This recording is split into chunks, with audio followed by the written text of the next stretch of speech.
بسم اللہ الرحمن الرحیم۔ ایک بات دھیان دینا میری طرف، شاید آپ کے لیے تھوڑا یہ الفاظ مشکل ہوں تو میں ان کا تھوڑا سا مقام آپ کو سمجھا دوں۔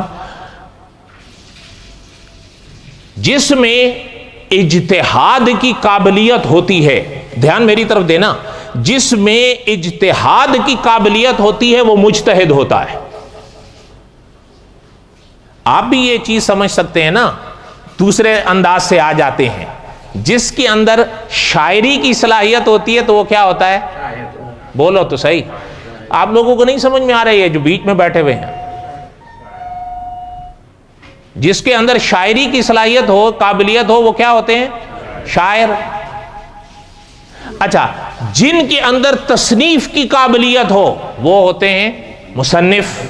اچھا، جن کے اندر تقریر کی صلاحیت ہو وہ ہوتے ہیں مقرر۔ تو یہ تو بڑی آسانی سی بات ہے، جس کے اندر اجتہاد کی قابلیت ہو وہ ہوتے ہیں مجتہد۔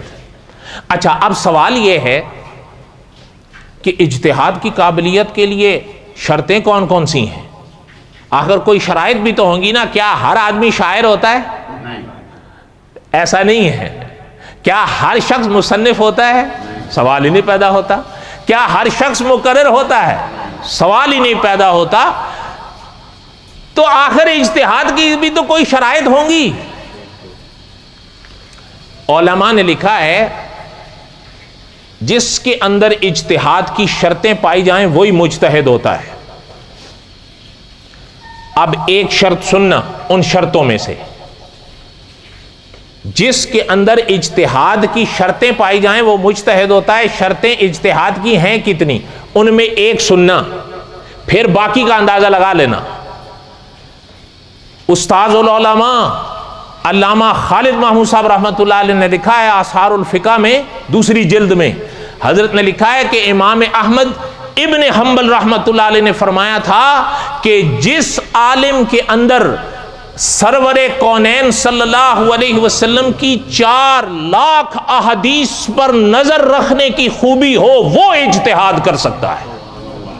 کتنی؟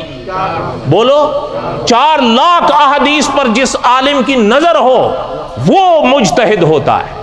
یہ مجتہد کی شرطوں میں سے ایک شرط ہے۔ اگر اس کے اندر یہ شرط نہیں تو پھر وہ اجتہاد